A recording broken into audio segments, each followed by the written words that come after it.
खाक चौक के अध्यक्ष जी, साथ में ही विराजमान महंत संत साधुजन तपस्वी जन महामंडलेश्वर जी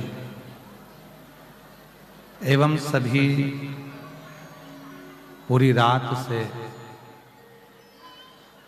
इस भयंकर कोहरे में जो पानी जैसा बरस रहा है और ऐसे कोहरे में भयंकर कोहरे में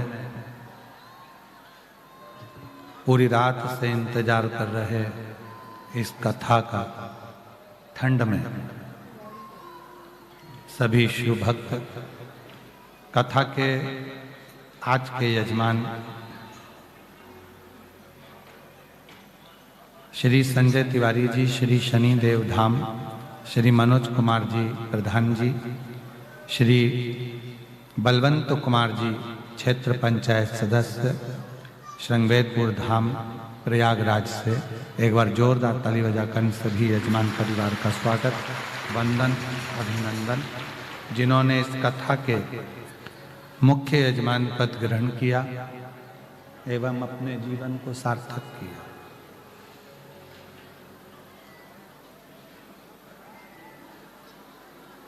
ठंड बहुत तेज है,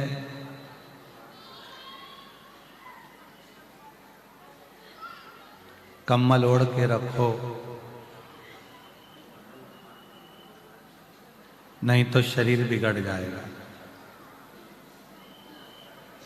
उसी तरह संसार की आंधी भी बहुत तेज है, शिव पुराण को ओढ़ के रखो, नहीं तो जीवन बिगड़ जाएगा।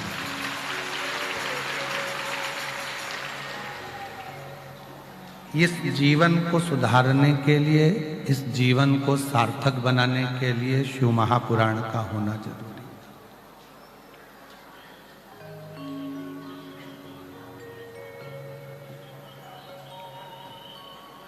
कई लोग कहते हैं गुरुजी हमारा घर बिगड़ गया, कई लोग कहते हैं गुरुजी हमारा परिवार बिगड़ गया। शिव महापुराण की कथा कहती है घर परिवार बिगड़ने से पहले हमारा आहार बिगड़ता है।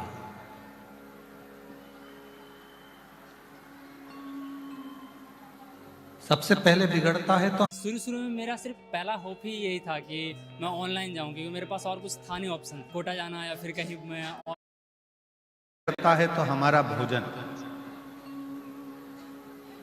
हम सही आहार ग्रहण नहीं कर पाते और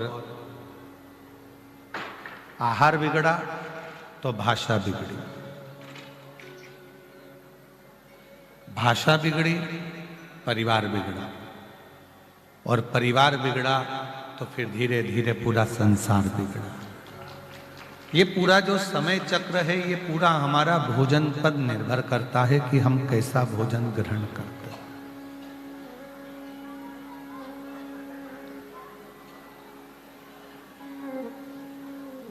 क्या आप लोगों के पास में पैसे की कमी है कि आप होटल का भोजन नहीं कर सकते?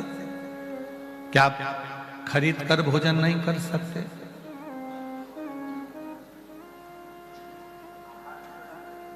पर आप जब किसी मठ मंदिर में जाते हो, संतों के पास जाते हो, साधुओं के पास जाते हो, गुरुजन के पास जाते हो, माघ मेले में आते हो, कुबेरेश्वर बाबा की पवित्र धारा सीहोर में पहुंचते हो, तो सबसे पहला काम तुम ये करते हो कि हमें कुबेरेश्वर धाम की ही खिचड़ी को पाना है, होटल में नहीं भोजन करना। माघ मेले में आते हो तो आप सबसे पहले ये विचार करते हो कि हमें माघ मेले में संतों के दरवाजे से भिक्षावृत्ति कर कर मांग कर थोड़ा सा भोजन करना। हम मठ मंदिर में जाते हैं तो ये प्रयास करते हैं कि थोड़ा सा भोजन, थोड़ा सा प्रसाद हमें वहां से मिल जाए,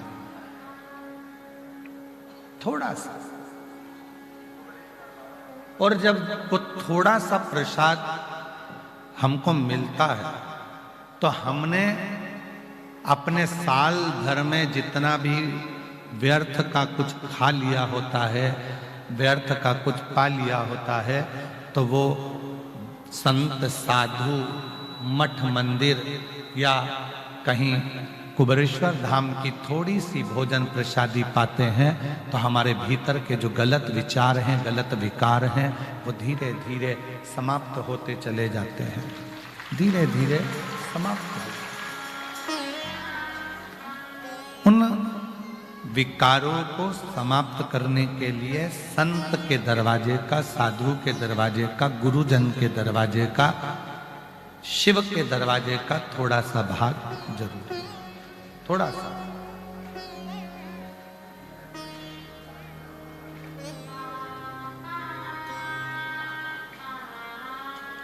और वो थोड़ा सा अंश मात्र भोजन, वो थोड़ा सा अंश मात्र भोजन हमारे जीवन में सुख प्रदान करता है, थोड़ा सा।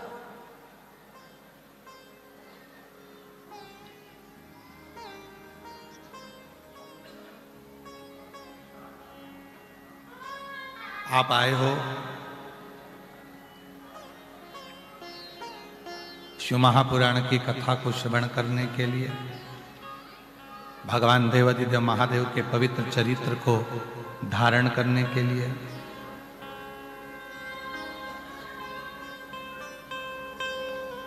और दुनिया के लोगों को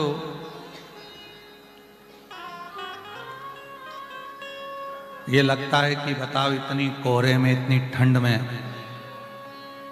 कौन बोलता है तुमको कि रोड पर पड़े रहो रात भर, कम्बल ओढ़कर, नीचे जमीन भी ठंडी है, ऊपर से पानी ओस जैसा गिर रहा है और आप अपनी कम्बल ओढ़कर रात भर कथा का इंतजार कर रहे हो। रात भर इतने कोहरे में, इतनी ठंड में आप सीहोर वाले बाबा का इंतजार नहीं कर रहे हो। इतने ठंड में, इतने कोहरे में आप उस शिव का इंतजार कर रहे हो जो कैलाश पर बसता है, काशी में बसता है, उज्जैनी में बसता है।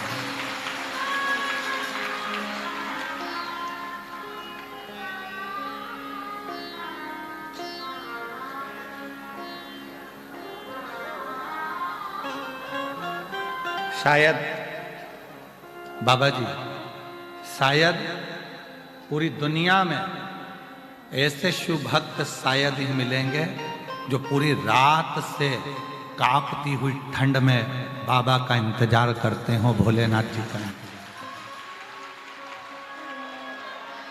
शायद पूरी दुनिया में, और पूरी दुनिया की बात कर रहा हूं, पूरी दुनिया में ऐसे श्रोता, ऐसे शंकर के भक्त शायद मिलेंगे जो रोड पर, नाली के किनारे, गटर के किनारे, रोड पर अपना एक पतली सी पन्नी बिछाकर, शाल ओढ़कर, कम्बल ओढ़कर रात भर से इंतजार कर रहे हैं और कोहरा पड़ते जा रहा है रात। शायद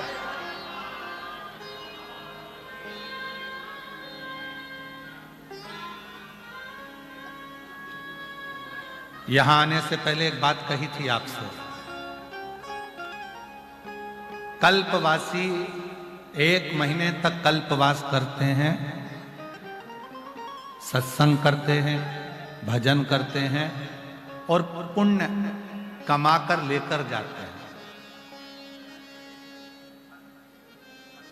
1 महीने तक सत्संग भजन कर कर पुण्य कमाकर लेकर जाते हैं। यहां आने से पहले कहा था कल्पवासी 1 महीने तक भजन तप कल्पवास करते हैं और आपको और हमको केवल 5 दिन कल्पवास करने का मौका मिला है और वो कल्पवास से हम भी पुण्य कमा कर लेकर जाए, हम भी पुण्य लेकर।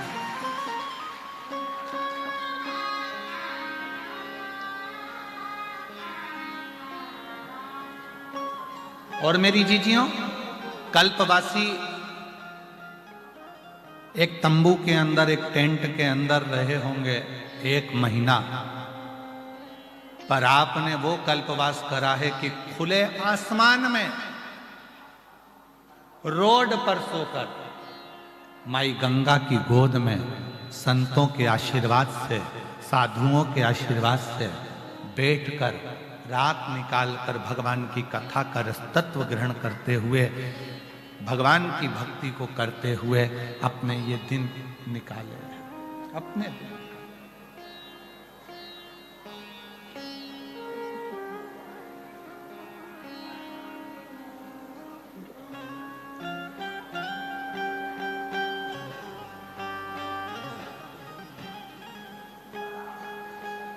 उसका इंतजार आपने करा है तो वो देव अधिदेव महादेव भी आपको ज्यादा इंतजार नहीं कराने देगा, आपकी खुशियां आपकी झोली में जरूर।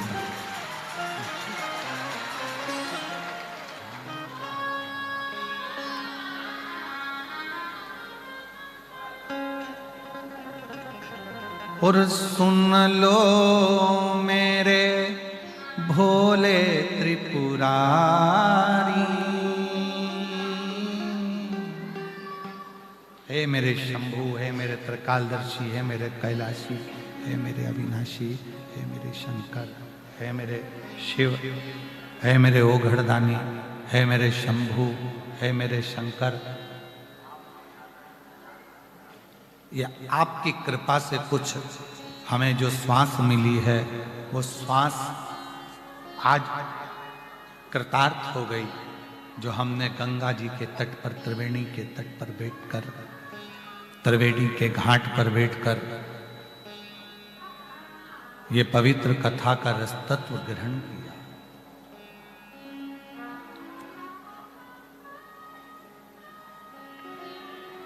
और मेरी टूटे ना भजन की लड़ी,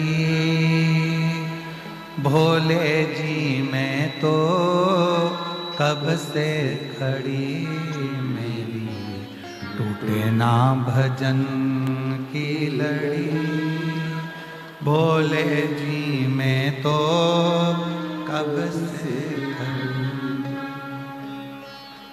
बाबा तेरे दरवाजे पर मैं कितनी देर से प्रतीक्षा कर रही हूँ, कब से इंतजार कर रही हूँ, कब से बाट जो रही हूँ, कब से इंतजार कर रही हूँ। तेरी कृपा, तेरी करुणा, तेरी दया जरूर होगी, यह निश्चित है और होगी।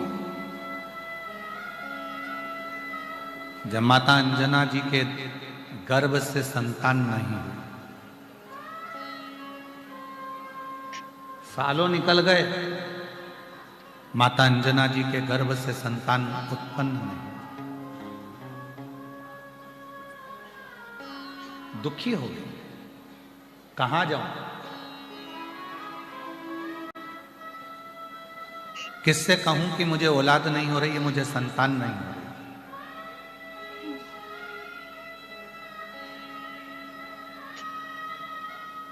किससे जाकर मैं निवेदन करूं कि मेरे घर में संतान का सुख नहीं।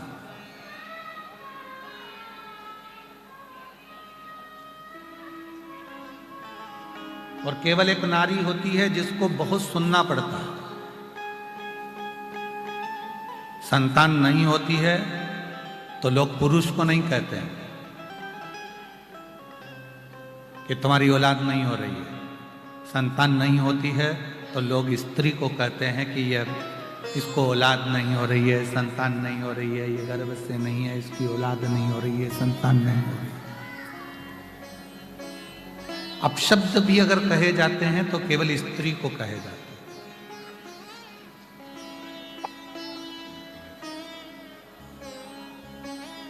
संतान नहीं है। अंजना माता को बारंबार, माँ अंजना जी से बारंबार कहा जाता है, बार बार कहते हैं कि तुम्हें संतान का सुख नहीं है, तुम्हें संतान नहीं है, तुम्हें संतान नहीं है, तुम्हें औलाद नहीं है, संतान नहीं है। थक गई माँ अंजना माता, सुन सुन के थक गई कि मुझे औलाद नहीं, मुझे संतान नहीं, मुझे संतान का सुख नहीं। तब माँ अंजना केसरी बाबा से बोली कि मेरे घर में औलाद नहीं होती है, संतान नहीं होती है, अब मैं किसको जाकर कहूं। किससे निवेदन करूं, किससे प्रार्थना करूं? तो केसरी बाबा ने कहा, एक बेटी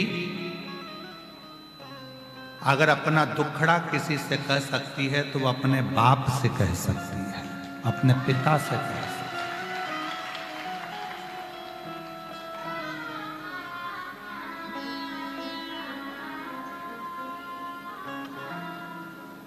दो पिता हैं, एक ने जन्म दिया और दूसरे ने पालन किया। एक पिता अपना पिता, दूसरा वो परम पिता, दूसरा है वो परम पिता,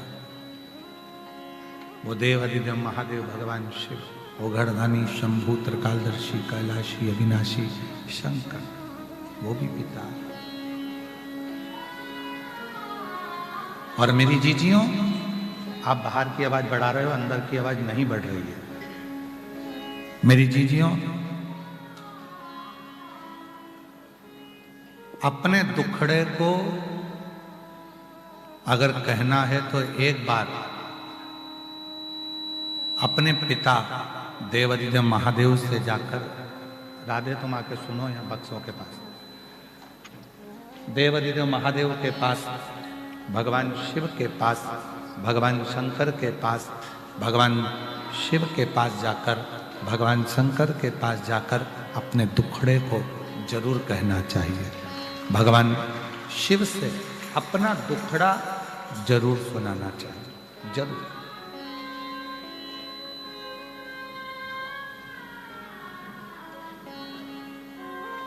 और मेरी टूटे ना भजन की लड़ी, भोले जी मैं तो कब से टूटे ना भोले जी मैं तो कब से। अपने जब शिव से जाकर कहोगे तो शिव स्वीकार करेगा। पिता से कहो। अंजना माता ने जैसे ही सुना कि मुझे अपने पिता से जाकर कहना है, अपने बाबुल से जाकर कहना है, अपने पिता से कहना है, तो अंजना माता गौतम बाबा के पास पहुंच गई और गौतम बाबा के पास जाकर माता अंजना ने निवेदन किया। पिताजी बोले, आज तू आ कैसे गई? तू तो कभी आती नहीं थी, समय नहीं मिलता था तेरे को, और तू आज आई है, क्या बात है, तेरे को कैसे आना हुआ? अंजना माता कहती हैं, पिताजी बहुत दिन से मन में एक दुख है, एक दुख है।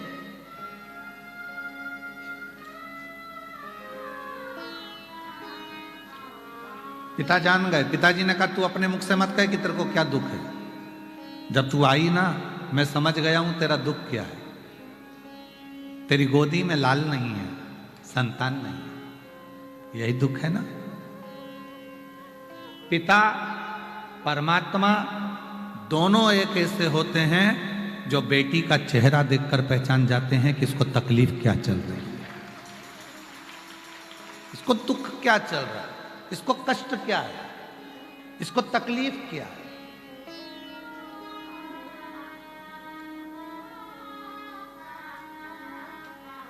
क्या दुख है इसकी जिंदगी में, एक पिता जान जाता है।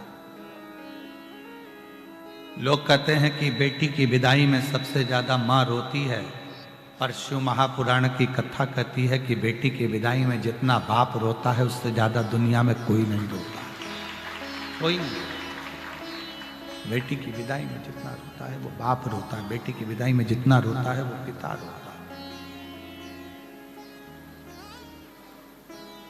जब मां जगत जननी पार्वती जी, जब माता पार्वती जी, जगत जननी पार्वती जी जब विदा हुई, पार्वती माता जब विदा हुई, शिव पुराण वर्णन करती है कि 18 रात्रि तक हिमालय राज ने भोजन तक ग्रहण नहीं किया।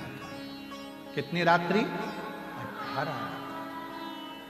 हिमालय राज भोजन नहीं करते हैं पार्वती की विदाई के बाद में 18 रात्रि तक भोजन नहीं करते। मैनावती कह रही हैं भोजन तो कर लो, भोजन तो कर लो। जैसे ही भोजन की थाली के सामने जाकर, जैसे ही भोजन की थाली के सामने जाकर हिमालय राज बैठते हैं और बेटी पार्वती जी हिमालय राज के साथ में बैठकर भोजन करती थी, तो भोजन की थाली पर पार्वती जी की याद आ जाती है और भोजन की थाली छोड़कर हिमालय राज अपने कक्ष में चले जाते हैं। प्रेम,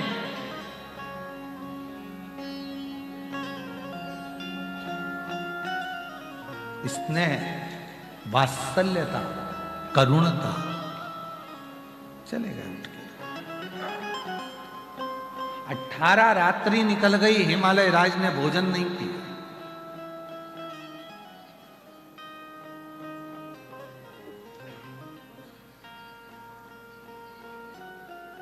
तब पार्वती जी ने कहा कि अपने स्वामी से, देवाधिदेव महादेव से, मेरा मन करता है मेरे पिताजी के पास चलना चाहिए।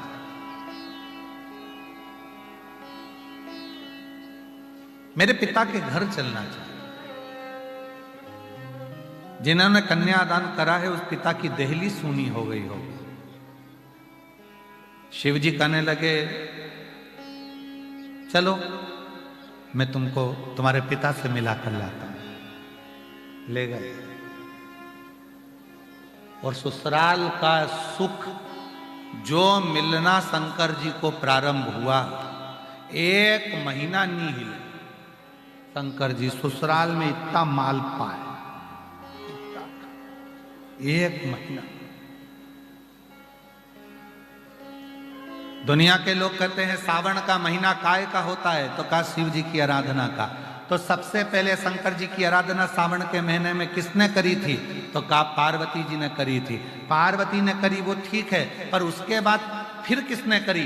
तो कहा उनकी सासू जी मैनावती ने 1 महीने तक अपने दामाद की जो सेवा करना प्रारंभ करी, तो देवाधिदेव महादेव ने वरदान पर वरदान देना प्रारंभ, वरदान पर वरदान देना प्रारंभ,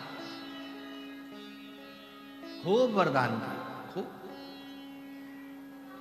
1 महीने तक मेरे देवाधिदेव महादेव की सेवा मां जगतजननी, मां जगदम्बा, माता पार्वती जी की माता स्वयं मैनावती ने सेवा करना प्रारंभ, खूब सेवा की, खूब।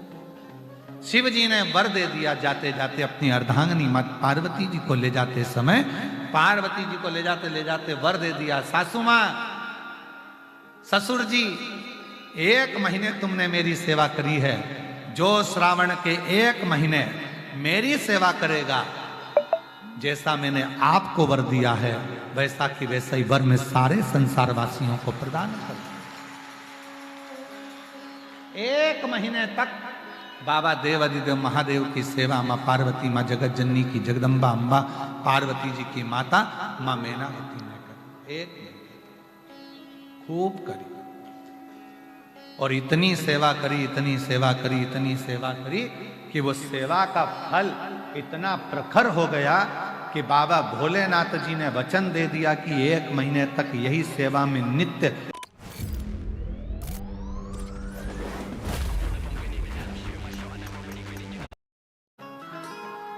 बेटी का मुख देखकर पिता सुखी हो जाता।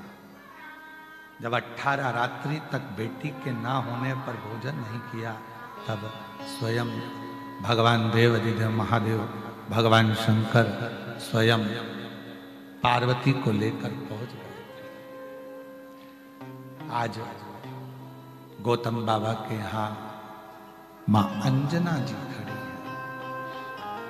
बेटी तू कुछ मत बोल, मुझे मालूम है तुझे क्या चाहिए, मैं जानता हूं। मां, मां, पिता बेटी की दशा को जानते हैं, इसलिए आप लोगों से निवेदन है कि शिव जी को अपना पिता मानो। क्या मानना है? पिता। जिस दिन तुमने देवाधिदेव महादेव को अपना पिता मान लिया, अपना बाप मान लिया, जिस दिन शंकर भगवान को अपना पिता मान लिया, उस दिन शंकर भगवान अपनी बेटी को जिंदगी में कभी दुखी नहीं देख सकते, दुखी नहीं देख सकते।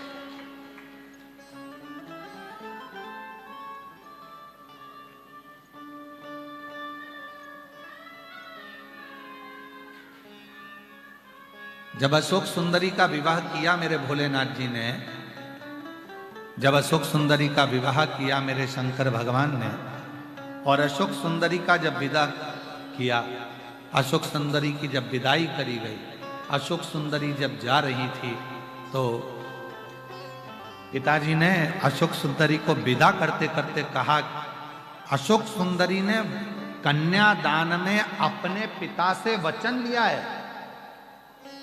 पाणी ग्रहण संस्कार करते समय, पाणी ग्रहण संस्कार मतलब पानी, जब कन्यादान होता है तो पिता, पाणी ग्रहण संस्कार जब होता है उस समय पर पानी चढ़ाते हुए अपने पिता से संकल्प लिया है अशोक सुंदरी ने।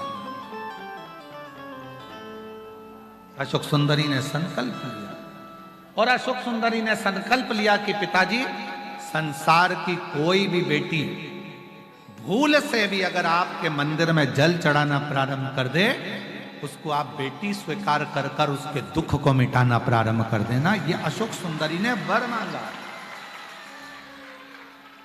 ये अशोक सुंदरी ने वर मांगा शिव जी से।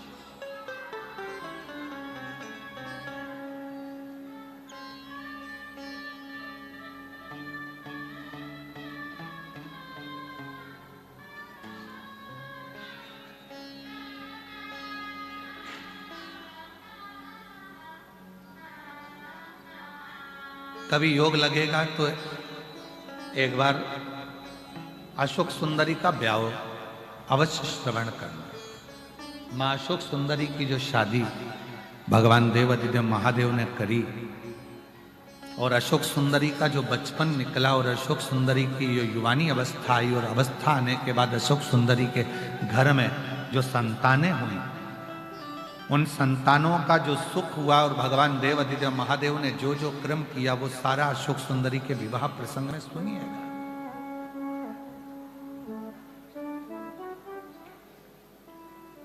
उसको धारण करिएगा।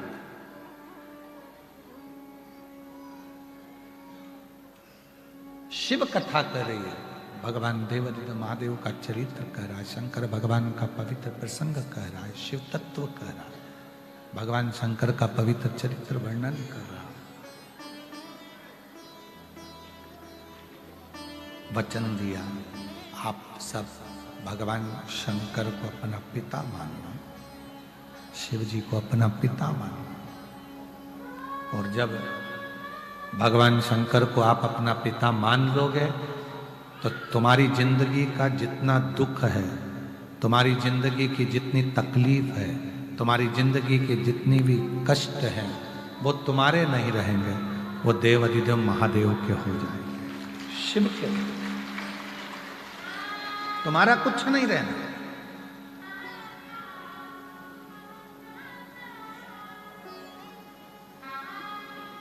और रिश्ता तेरा मेरा सबसे है प्यारा, रिश्ता तेरा मेरा सबसे है प्यारा, तू मेरा बाबा, मैं हूँ तेरा लाला, मैं हूँ तेरा, तू मेरा बाबा, मैं हूँ तेरा लाला, मैं हूँ तेरा लाला।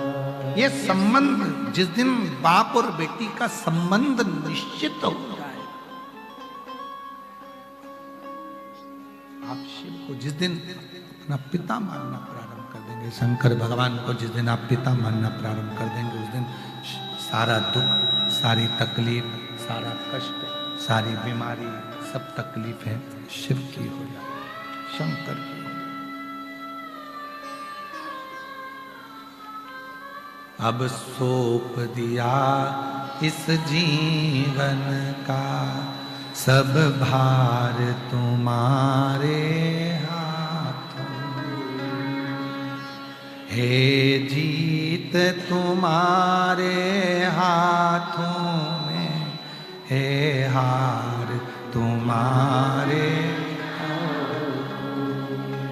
अब सौंप दिया इस जीवन का सब भार तुम्हारे हाथों।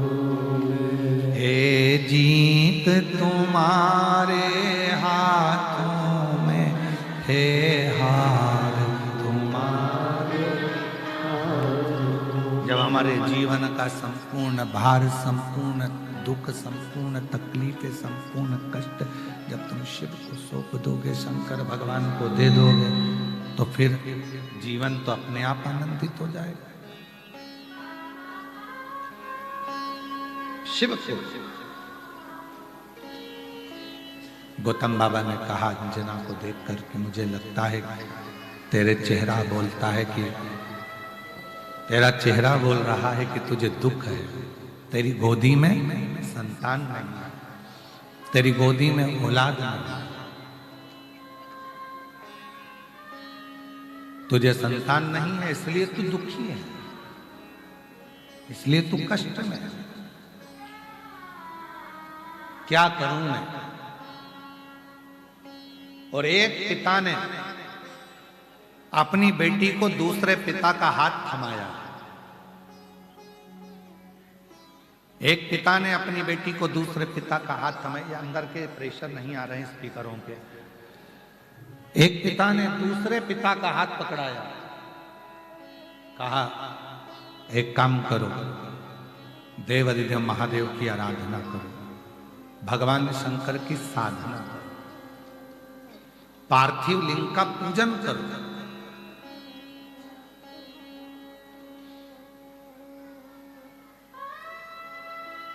लोग कहते हैं गुरुजी पार्थिव पूजन का महत्व क्या केवल कलिकाल में है? नहीं, सतयुग में भी पार्थिव का पूजन होता था। मां पार्वती जी ने पार्थिव लिंग का पूजन करा, मां सती ने पार्थिव लिंग का पूजन करा।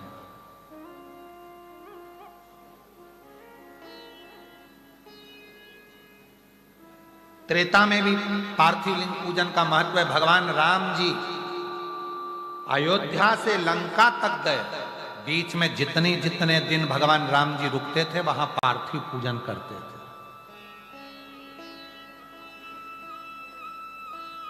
और द्वापर में भगवान कृष्ण पार्थिव पूजन करते थे। और कलयुग में आप पार्थिव पूजन करते हो, यही सबसे बड़ा। कोई ऐसा युग नहीं गया जिस युग में पार्थिव पूजन नहीं हुआ। सतयुग में हुआ, त्रेता युग में हुआ, द्वापर में हुआ। सतयुग में स्वयं मां जगतजननी जगदम्बा ने किया, फिर त्रेता में भगवान श्री राम जी ने करा, द्वापर में भगवान श्री कृष्ण ने करा, और कलयुग में आप सब पूरी दुनिया के लोग पार्थिव पूजन कर रहे हैं। ये शिव तत्व की प्रधानता। पार्थिव पूजन, पार्थिव पूजन से क्या मिल सकता है? तो पार्वती जी ने पार्थिव पूजन कर कर शंकर को अपना बना लिया, राम जी ने पार्थिव पूजन कर कर लंका को अपना बना लिया, भगवान कृष्ण ने पार्थिव पूजन कर कर अपनी रानियों को 16,108 रानियों के संतान की प्राप्ति कर ली। और संसार के लोग कलिकाल में अगर पार्थिव पूजन करते हैं तो पार्थिव पूजन करने से उनके मनवांछित फल की प्राप्ति होती ही है। करो पार्थिव पूजन, पार्थिव पूजन का बड़ा महत्व है। पार्थिव पूजन करने वाला, इसलिए आप लोगों से कहा था अलग से कहीं मिट्टी लेने जाने की जरूरत नहीं है, अलग से कहीं जाने की जरूरत नहीं है। अपने घर में छोटा सा अगर कोई पौधा है, उस पौधे की मिट्टी को थोड़ा सा ऊपर कर लो, थोड़ा सा हाथ को गीला कर कर चारों तरफ से हाथ फेर कर जलाधारी बना दो, उसी मिट्टी की, उसी पार्थिव लिंग की पूजन कर लो, और वहीं पर एक लोटा भरकर पानी डालकर उसी लिंग का वहीं पर विसर्जन कर दो, हो गई पार्थिव पूजन। इतनी सरल, पार्थिव पूजन से बढ़कर और क्या होगा? इतनी सरल, इतनी सरल। बस वो पार्थिव पूजन वहीं की वहीं हो जाए। पार्थिव पूजन बहुत कठिन पूजन नहीं है। पार्थिव पूजन बड़ी सरलता के साथ, सहजता के साथ। अब कई लोग कहते हैं गुरुजी हमारे पास कोई सामग्री नहीं हो तो मत होने दो। ना हो कोई बात नहीं, नहीं है कोई बात नहीं।